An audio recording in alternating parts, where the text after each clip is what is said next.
السلام علیکم ورحمۃ اللہ وبرکاتہ۔ الحمد للہ نحمده ونستعینه ونستغفره ونؤمن به ونتوکل علیہ ونعوذ باللہ من شرور انفسنا ومن سیئات اعمالنا من یهده اللہ فلا مضل له ومن يضلله فلا هادي له ونشهد أن لا إله إلا الله وحده لا شريك له ونشهد أن سيدنا وحبيبنا ومولانا محمدا عبده ورسوله صلی اللہ تعالی علی خیر خلقہ محمد وآلہ واصحابہ اجمعین اما بعد فاعوذ باللہ من الشیطان الرجیم بسم اللہ الرحمن الرحیم لقد من الله على المؤمنين إذ بعث فيهم رسولا من أنفسهم يتلو عليهم آياته ويزكيهم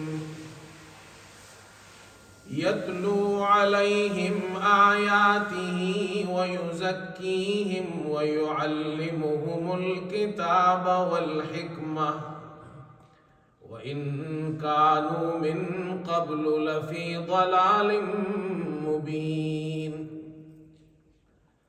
وقال رسول الله صلى الله عليه وسلم لا يؤمن أحدكم حتى أكون أحب إليه من والده وولده والناس أجمعين او کما قال رسول اللہ صلی اللہ علیہ وسلم۔ بزرگان محترم اور برادران عزیز، قرآن کریم کی ایک آیت کریمہ حضرت صلی اللہ علیہ وسلم کی احادیث میں سے ایک حدیث آپ کے سامنے پڑی ہے۔ اللہ تعالیٰ کا ارشاد ہے کہ البتہ تحقیق اللہ نے ایمان والوں پر احسان فرمایا جو انہی میں سے ایک رسول ان میں مبعوث فرمایا، یعنی محمد صلی اللہ علیہ وسلم کو، جو ان پر اللہ کی آیتیں تلاوت کرتے ہیں، ان کا تزکیہ فرماتے ہیں اور انہیں کتاب و حکمت کی تعلیم دیتے ہیں، اور وہ اس سے پہلے صریح گمراہی میں مبتلا تھے۔ حدیث جو آپ کے سامنے پڑھی گئی، یہ حدیث حضرت انس رضی اللہ تعالی عنہ نے روایت فرمائی ہے۔ حدیث حضرت صلی اللہ علیہ وسلم سے محبت کے متعلق ہے، لیکن حدیث سے پہلے راوی حدیث کو کہ حضرت انس کون تھے یہ بھی معلوم ہمیں ہونا چاہیے۔ حضرت صلی اللہ علیہ وسلم نے جب مکہ سے مدینہ ہجرت فرمائی تو مدینے کے لوگ استقبال کے لیے آئے، بہت زیادہ خوش تھے، اس سے بڑی خوشی ان کی زندگی میں اس سے پہلے نہیں آئی تھی، اور تحفے تحائف پیش کیے۔ حضرت انس رضی اللہ تعالی عنہ، ان کی والدہ ان کو لے کر آئی، وہ یتیم تھے، 10 سال کی عمر تھی، بچے کو لے کر آئے، فرمایا اللہ کے رسول میرے پاس اور کچھ تو نہیں ہے، یہ میرا ایک بیٹا ہے، اس کی عمر 10 سال ہے، یہ آج سے آپ کا خادم ہوگا، آپ کی خدمت کرے گا۔ حضرت انس رضی اللہ تعالی عنہ صحابہ کی جماعت میں وہ ہستی ہے جنہیں خادم رسول کہا جاتا ہے، کہ رسول اللہ صلی اللہ علیہ وسلم کے خادم تھے، 10 سال انہوں نے آپ صلی اللہ علیہ وسلم کی خدمت کی۔ آپ صلی اللہ علیہ وسلم نے حضرت انس کی والدہ کی یہ بات جب سنی تو آپ نے قبول فرمائی اور حضرت انس کو دعا دی۔ آپ نے 4 دعائیں آپ نے دی۔ اللہم بارک لہ فی مالہ وولدہ واطل عمرہ واغفر ذنبہ۔ اے اللہ انس کے مال میں برکت عطا فرما۔ حضرت انس فرماتے ہیں جب میں کاروبار کرتا تھا لوگوں کو جتنا فائدہ ہوتا تھا مجھے ہمیشہ اس سے ڈبل فائدہ ہوتا تھا۔ دوسری دعا فرمائی اے اللہ ان کی اولاد میں برکت عطا فرما۔ حضرت انس لمبی عمر ہوئی ان کی، وہ فرماتے ہیں میری اولاد اور میری اولاد کی اولاد میں نے اپنی زندگی میں جو دیکھی ہے وہ 100 سے زائد ہے۔ تیسری دعا فرمائی اے اللہ وَأَطِلْ عُمْرَةَ ان کی عمر لمبی عطا فرما ان کو۔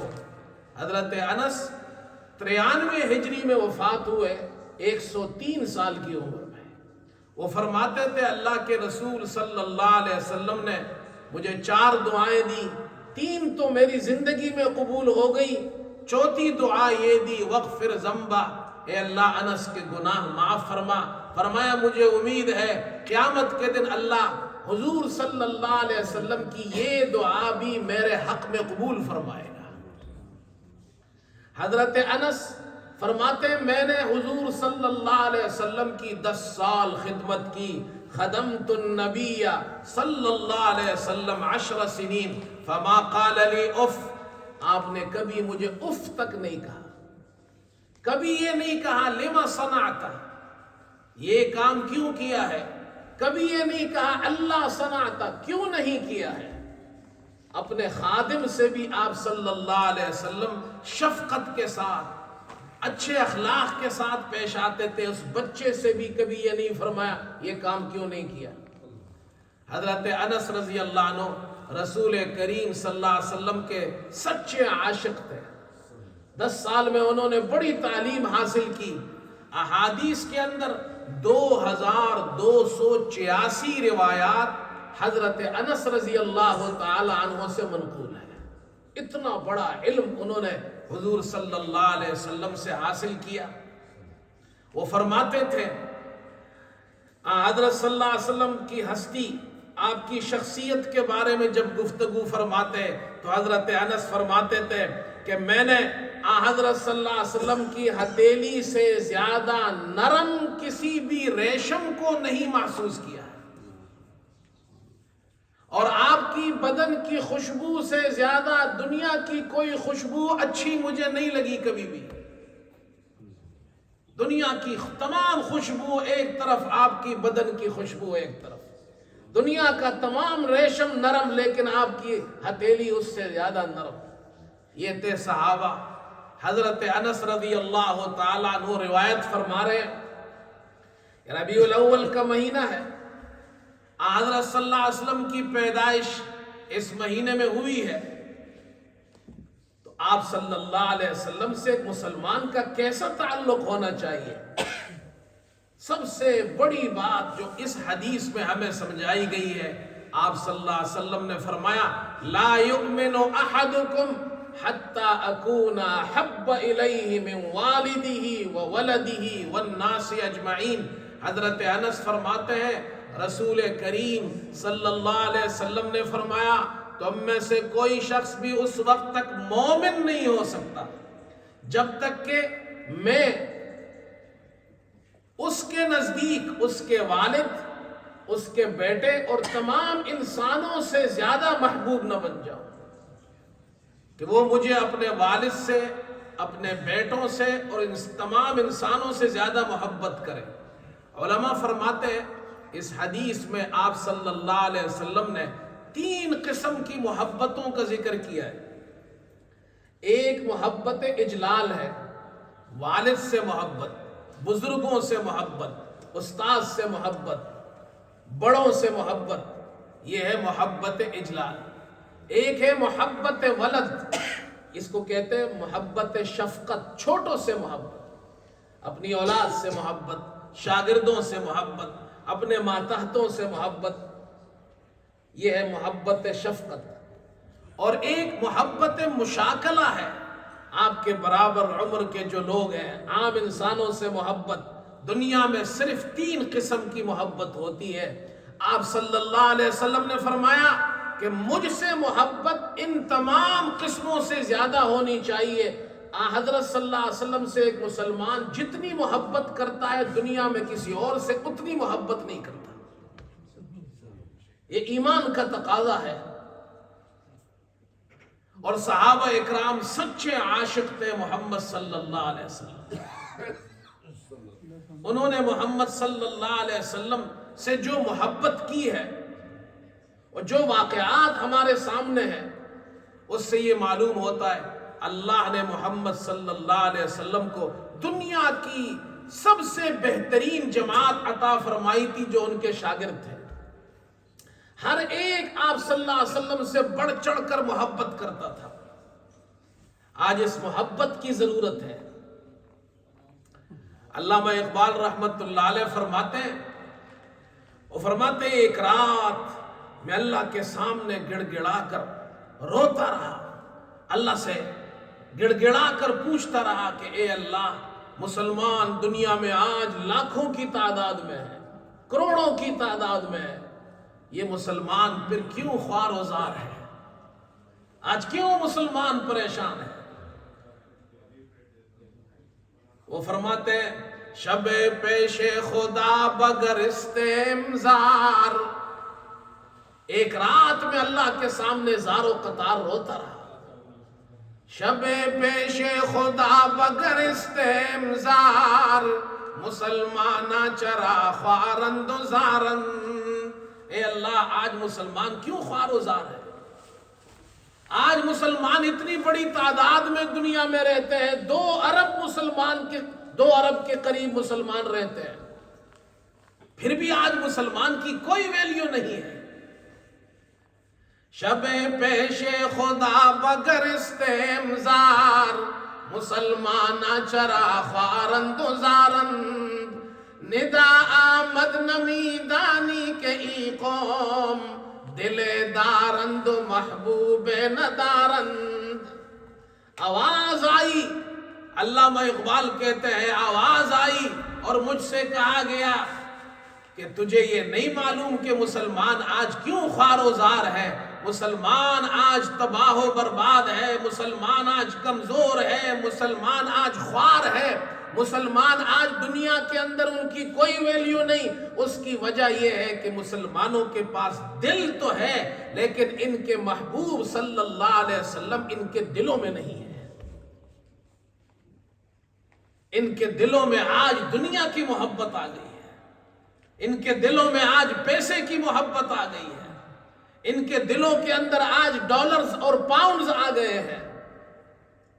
وہ صحابہ تھے جن کے دلوں میں محمد صلی اللہ علیہ وسلم کی محبت تھی، اور واقعی جب دل میں محبت ہو تو پھر محبوب کے لیے انسان سب کچھ کرتا ہے۔ آج مسلمان جھوٹ بولتا ہے، دھوکہ دیتا ہے، خیانت کرتا ہے، ملاوٹ کرتا ہے، فراڈ کرتا ہے۔ وجہ کیا ہے؟ کہ ہم حضرت صلی اللہ علیہ وسلم سے سچی محبت نہیں کرتے۔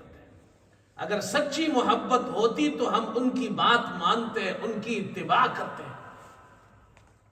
آئیے میں آپ کو دکھاتا ہوں کہ صحابہ حضور صلی اللہ علیہ وسلم کے کیسے عاشق تھے۔ ایک مرتبہ حضرت صلی اللہ علیہ وسلم نے اپنے ایک صحابی کو دیکھا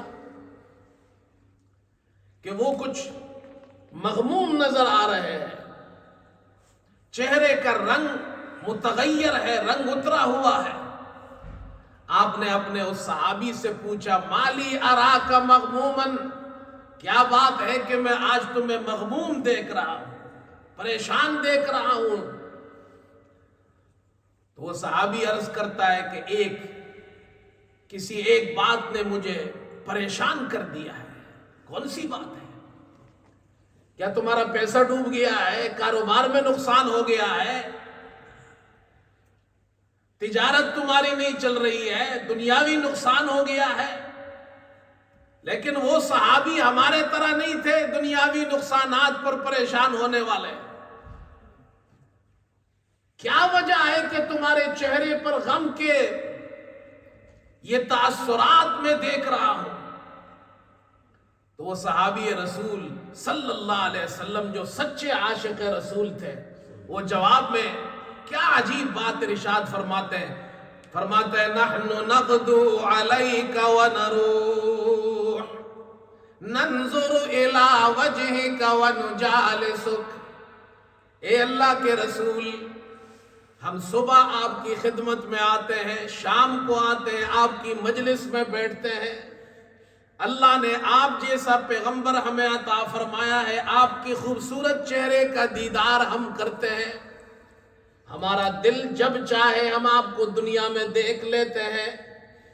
نحن نغدو علیک ونروح ننظر الی وجہک ونجالسک وغدا ترفع مع النبیین ونحن لا نصل الیک۔ کل قیامت کا دن ہوگا، آپ جنت میں ہوں گے، ہم بھی جنت میں جائیں گے انشاءاللہ۔ اور میں یہ پریشان اس لیے ہوں کہ جنت میں تو ہم ہوں گے، لیکن آپ کا درجہ تو بہت اونچا ہوگا، آپ تو نبیوں کے ساتھ ہوں گے، ہمارا درجہ تو وہاں نہیں ہوگا، ہم وہاں تک نہیں پہنچ سکیں گے۔ جنت میں ہم چلے جائیں گے، لیکن جنت میں سب کچھ ہوگا، جنت کی نعمتیں ہوں گی، جنت کے اندر باغات بھی ہوں گے، جنت کے اندر محلات بھی ہوں گے، جنت کے اندر نہریں بھی ہوں گی، جنت کے اندر حوریں بھی ہوں گی، جنت کے اندر سونے اور چاندی کے جواہرات سے بنائے گئے محلات ہوں گے، باغات ہوں گے، لیکن اس جنت میں آپ کا دیدار نہیں ہوگا۔ مجھے اس بات نے پریشان کر دیا ہے۔ یہ ہے وہ صحابی، اسے یہ فکر کھائی جا رہی ہے کہ قیامت کے دن جنت میں ساری چیزیں ہوں گی۔ فارسی کا ایک شاعر کہتا ہے، اللہ اکبر، فرمائے کہ یار را برمن نظر بسیار بودی کاش کے، اللہ اکبر، مجھے جنت میں سب کچھ ملے گا، جنت کی تمام نعمتیں ملیں گی، لیکن میرے محبوب صلی اللہ علیہ وسلم کا دیدار نہیں ہوگا۔ میری خواہش تو یہ ہے، یار را برمن نظر بسیار بودی کاش کے، مرہم جانو دلو افکار بودی کاش کے۔ میری خواہش تو یہ ہے کہ میرے محبوب صلی اللہ علیہ وسلم جنت میں میرے سامنے ہو، میں ان کا دیدار کر رہا ہوں اور وہ مجھے دیکھ رہے ہیں۔ یار را برمن نظر بسیار بودی کاش کے، مرہم جانو دلو افکار بودی کاش کے، اور یاسمین و سنبل و گلشن چکارا ید مرا۔ جنت میں باغات بھی ہوں گے، جنت میں پھول بھی ہوں گے، جنت میں طرح طرح کی نعمتیں ہوں گی۔ یاسمین و سنبل و گلشن چکارا ید مرا، در نظر زلف رخ دلدار بودی کاش کے۔ مجھے جنت کی ان باغوں سے، ان پھولوں سے کیا کرنا ہے؟ میری تو خواہش یہ ہے کہ جنت کے ان باغات میں محمد صلی اللہ علیہ وسلم کا رخ انور میرے سامنے ہو، میں ان کا دیدار کر رہا ہوں۔ یہ ہے اس صحابی کا عشق رسول۔ حضرت صلی اللہ علیہ وسلم نے اپنے صحابی کی یہ بات سنی، آپ خاموش ہو گئے، آپ نے کوئی جواب نہیں ارشاد فرمایا۔ اللہ تعالیٰ نے جبریل علیہ السلام کو بھیجا وحی دے کر، جاؤ یہ وحی لے کر لے جاؤ۔ اس ایک صحابی کے غم نے ہم سب کا فائدہ کر دیا، اس ایک صحابی سے پوری انسانیت کو، دنیا کے تمام مسلمانوں کو فائدہ ہو گیا۔ وحی آئی، حضرت جبریل علیہ السلام وحی لے کر آئے، اللہ تعالیٰ ارشاد فرماتے ہیں، فرمایا وَمَن يُطِعِ اللَّهَ وَالرَّسُولَ فَأُولَٰئِكَ مَعَ الَّذِينَ أَنْعَمَ اللَّهُ عَلَيْهِم مِّنَ النَّبِيِّينَ وَالصِّدِّيقِينَ وَالشُّهَدَاءِ وَالصَّالِحِينَ وَحَسُنَ أُولَٰئِكَ رَفِيقًا۔ اللہ تعالیٰ فرماتے ہیں کہ محمد صلی اللہ علیہ وسلم کے صحابی کو جا کر یہ خبر دے دو، پریشان نہ ہو، جو بھی جس نے بھی اللہ کی اور اللہ کے رسول صلی اللہ علیہ وسلم کی اطاعت کی، ان کا فرما بردار ہوا، ایسے لوگ قیامت کے دن جنت کے اندر ان لوگوں کے ساتھ ہوں گے جن پر اللہ نے انعام کیا ہے۔ وہ کون لوگ ہیں؟ وہ انبیاء ہے، صدیقین ہے، شہداء ہے، صالحین ہے۔ یہ نبیوں کے ساتھ جنت میں ہوں گے، صدیقین کے ساتھ ہوں گے۔ وَحَسُنَ أُولَٰئِكَ رَفِيقًا، اور یہ کیسی اچھی رفاقت اور دوستی ہے۔ اللہ تعالیٰ نے خوشخبری دی کہ تم محمد صلی اللہ علیہ وسلم کی اطاعت کرو، اللہ کی اطاعت کرو، قیامت کے دن جنت میں تمہیں اللہ تعالیٰ ان کے ساتھ رفاقت نصیب فرمائے گا۔ محمد صلی اللہ علیہ وسلم کا دیدار جنت میں بھی تمہیں ہوگا۔ میرے دوستو، ربیع الاول کا پیغام کیا ہے؟ محمد صلی اللہ علیہ وسلم سے ہم سب سے زیادہ محبت کریں، اور اس محبت کا تقاضا یہ ہے کہ ہم آپ کی سنتوں پر عمل کریں، آپ کے طریقے پر چلیں۔ ایک بات عرض کر دیتا ہوں، ربیع الاول کا مہینہ ہے، تو آج کل مجھ سے جو ہمارے نوجوان ہیں، دوست احباب یہاں مسجد میں آتے ہیں، تو وہ ایک سوال پوچھ رہے ہیں، اور کئی لوگ پوچھ چکے ہیں یہ سوال۔ گزشتہ چند دنوں میں ہمارے کئی دوست مجھ سے یہ سوال پوچھ چکے ہیں، ان کو میں نے جواب دیا ہے۔ وہ جواب اور وہ سوال آپ کے سامنے عرض کرتا ہوں۔ اس مہینے میں ربیع الاول کی 12 تاریخ کو کچھ لوگ ہیں وہ عید میلاد النبی مناتے ہیں، جشن عید میلاد النبی۔ اب ہم سے یہ سوال ہوا ہے کہ بھائی یہ منانا جائز ہے یا نہیں ہے؟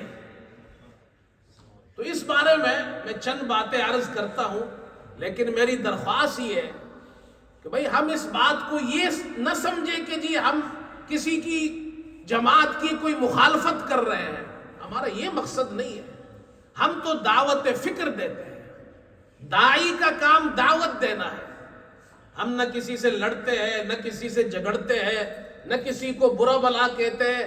ہم وہ بات بیان کرتے ہیں جو دلیل کی بات ہو، اور آپ حضرات غور سے اس بات کو سنیں، اور پھر اللہ نے ہمیں عقل دیا ہے، اس کو سمجھنے کی کوشش کریں، ٹھنڈے دل سے اس بات کو سمجھنے کی کوشش کریں، تو بات سمجھ میں آ جائے گی۔ 4 باتیں ہیں جو میں نے ان سے بھی عرض کی اور آپ سے بھی عرض کر دیتا ہوں۔ 3 باتیں وہ ہیں جس پر تمام دنیا کے مسلمان متفق ہیں، اس موضوع سے متعلق عرض کر رہا ہوں۔ 3 باتیں ایسی ہیں جس پر تمام دنیا کے مسلمان متفق ہیں، ان میں کوئی اختلاف نہیں ہے۔ نمبر 1، محبت رسول صلی اللہ علیہ وسلم۔ حضرت صلی اللہ علیہ وسلم سے محبت کے بغیر ہمارا ایمان کامل نہیں ہو سکتا، بلکہ صرف محبت بھی نہیں بلکہ سب سے زیادہ محبت۔ آپ صلی اللہ علیہ وسلم نے فرمایا کہ کسی بھی شخص کا ایمان اس وقت تک کامل نہیں ہو سکتا جب تک کہ وہ مجھے اپنے والد، اپنے بیٹے اور تمام انسانوں سے زیادہ محبوب نہ بنا لے۔ اس میں کوئی اختلاف نہیں، سب متفق ہیں۔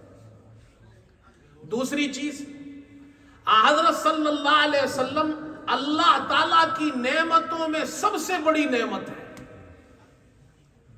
ان کی تشریف آوری، ان کی پیدائش پر مسلمان سب سے زیادہ خوش ہوتا ہے، اس میں کوئی اختلاف نہیں ہے، کوئی اختلاف نہیں ہے اس میں۔ ہر مسلمان سب سے زیادہ اس نعمت پر خوش ہے کہ اللہ نے محمد صلی اللہ علیہ وسلم ہمیں عطا فرمایا۔ ان کی پیدائش پر خوش ہونا، خوشی کا تعلق دل سے ہے، کہ دل سے خوش ہو کہ اللہ نے ہمیں اتنی بڑی نعمت عطا فرمائی۔ تیسری چیز جس پر کوئی اختلاف نہیں ہے، تمام علماء، تمام مسلمان متفق ہے، ذکر میلاد، محمد صلی اللہ علیہ وسلم کی پیدائش کا ذکر کرنا، میلاد نبی کا ذکر کرنا، اس پر کوئی اختلاف نہیں، سب متفق ہے۔ آپ سیرت کی کتاب اٹھائے، عربی میں سیرت کی کتاب ہو، اردو میں لکھی گئی ہو، انگلش میں لکھی گئی ہو، سیرت کی ہر کتاب کا آغاز محمد صلی اللہ علیہ وسلم کی پیدائش اور میلاد کے ذکر سے ہوتا ہے۔ ہوتا ہی نہیں ہوتا؟ ذکر میلاد میں کوئی اختلاف نہیں۔ یہ تین چیزیں ہیں، محبت رسول اور حضرت صلی اللہ علیہ وسلم کی پیدائش پر خوش ہونا اور ذکر میلاد، ان میں کوئی اختلاف نہیں۔ ہاں اتنی بات سمجھ لے، محبت صرف 12 کو نہیں کرنی ہے، خوشی صرف 12 کی نہیں ہے، ذکر میلاد صرف 12 کا نہیں ہے، پورے سال پوری زندگی حضرت صلی اللہ علیہ وسلم سے محبت بھی ہے، آپ کی پیدائش پر خوشی بھی ہے، آپ کی میلاد کا ذکر پوری زندگی کرنا ہے، صرف 12 کو نہیں۔ یہ بات سمجھ گئے؟ یہ سمجھ میں آ رہی ہے نا بات؟ آپ بتائیں اس میں کوئی اختلاف ہے؟ کوئی بھی نہیں ہے اختلاف، سب متفق ہے اس پر۔ لیکن چوتھی بات ہے، حضرت صلی اللہ علیہ وسلم کی پیدائش کا دن منانا، حضرت صلی اللہ علیہ وسلم کی برتھ ڈے منانا، یہ ہے مسئلہ۔ کیا آپ کی برتھ ڈے منانا اسلام میں جائز ہے یا ہمیں اس کا حکم دیا گیا ہے؟ برتھ ڈے منانا، سمجھتے ہیں نا برتھ ڈے؟ یہ ہے چوتھا مسئلہ۔ میں نے عرض کیا ذکر میلاد میں کوئی اختلاف نہیں، آپ جب چاہے محمد صلی اللہ علیہ وسلم کا ذکر کریں، ان کی میلاد کا ذکر کریں۔ اب برتھ ڈے میں اور ذکر میلاد میں کیا فرق ہے؟ دیکھیں میں آپ کے سامنے ذکر میلاد کرتا ہوں، لوگ کہتے ہیں یہ میلاد کو نہیں مانتے، میں ممبر پہ بیٹھ کر آکسفورڈ کے اندر اپنی مسجد میں ممبر پر بیٹھ کر ذکر میلاد کر رہا ہوں۔ ذکر میلاد کیا ہے؟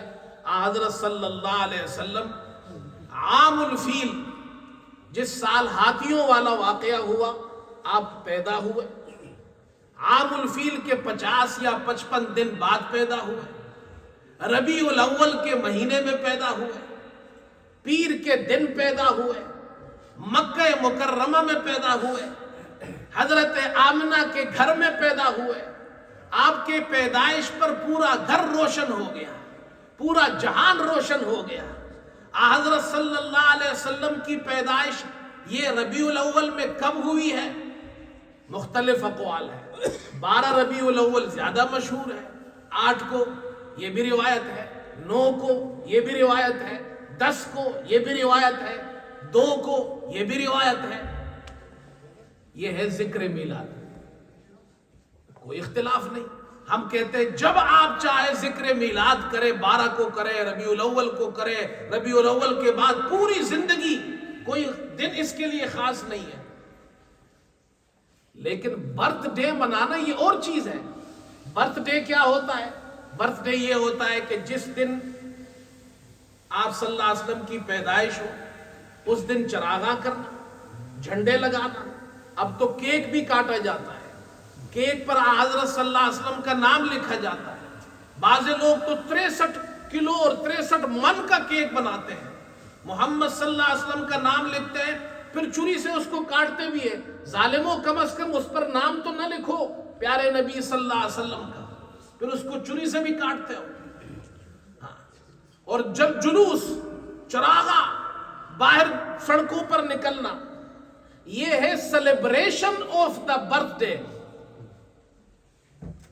آپ سمجھ گئے؟ ذکر میلاد اور چیز ہے، سیلیبریشن اور چیز ہے۔ ہم کہتے ہیں ذکر میلاد پورے سال کرنا ہے، اس کے لیے کوئی دن خاص نہیں ہے۔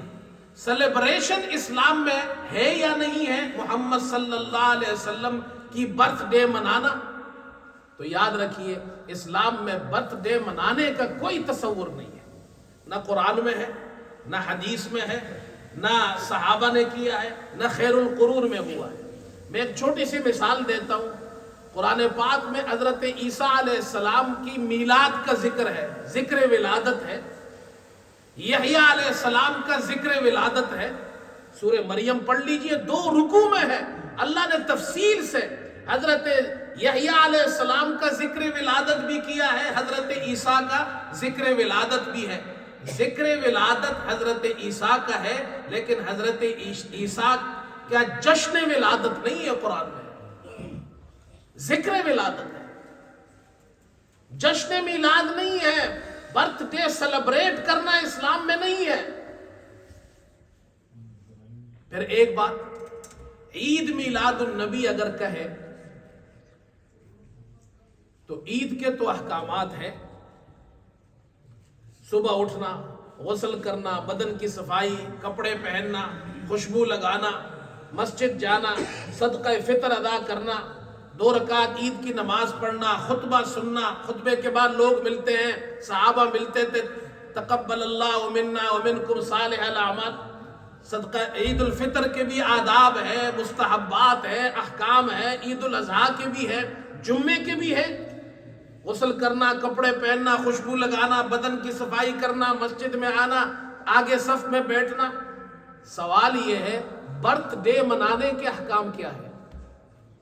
آپ سے میں پوچھتا ہوں، آپ مفتی نہیں ہیں، آپ شیخ الحدیث نہیں ہیں، آپ عالم نہیں ہیں، لیکن اتنی بات تو آپ جانتے ہیں نا، عید الفطر کے احکام ہے، آداب ہے، عید الاضحیٰ کے، برتھ ڈے کے کیا احکام ہیں آپ بتائیں۔ کوئی برتھ ڈے کا سنت معلوم ہے آپ کو؟ کوئی مستحب معلوم ہے؟ کوئی شرعی حکم معلوم ہے؟ اگر اسلام میں ہوتا تو اس کے احکام ہوتے یا نہ ہوتے؟ بولو بھائی، اس کا کوئی طریقہ تو ہوتا نا۔ مجھے دنیا کی کسی کتاب میں برتھ ڈے کا کوئی طریقہ بتا دیں منانے کا۔ میں آپ سے کوئی مناظرہ نہیں کرتا، میں دعوت فکر دے رہا ہوں۔ سوچو مسلمانوں، اگر دنیا میں برتھ ڈے منانا جائز ہوتا تو خدا کی قسم سب سے بڑا برتھ ڈے محمد صلی اللہ علیہ وسلم کا منایا جاتا۔ ابو بکر بھی مناتے، عمر بھی مناتے، عثمان بھی مناتے، علی بھی مناتے، صحابہ بھی مناتے۔ ہمارا اختلاف جھگڑا اس میں نہیں ہے بھائی، ہم کہتے ہیں محمد صلی اللہ علیہ وسلم کا جتنا ذکر کیا جائے کم ہے۔ خدا کی قسم کھا کر کہہ رہا ہوں، دنیا کے تمام درخت ان سے قلم بنائے جائے، دنیا کا جتنا پانی ہے سمندر میں، دریاؤں میں، نہروں میں، ان سے سیاہی بنائی جائے، تو دنیا کے جتنے انسان ہیں چھوٹے بڑے سب ایک جگہ مل کر ان قلموں سے سیاہی میں ڈبو کر محمد صلی اللہ علیہ وسلم کی تعریف لکھنا شروع کر دے، یہ سارے قلم ختم ہو جائے، یہ ساری سیاہی ختم ہو جائے، خدا کی قسم محمد صلی اللہ علیہ وسلم کی تعریف کا حق ہم ادا نہیں کر سکتے۔ لیکن خدا را سمجھو، پھر ایک بات اور بھی سمجھو، دنیا میں ایسی کوئی عبادت نہیں جو سڑک پر ہوتی ہے۔ جلوس نکالے جائے، اب تو اس میں جناب کیا ہے، ایسی چیزیں بھی آ گئی ہیں جو شرعاً، گانے بجانے، مرد عورتوں کا اختلاط ہے، گانے بجائے جا رہے ہیں، ناچ رہے لوگ، یہ ہوتا ہی نہیں ہوتا۔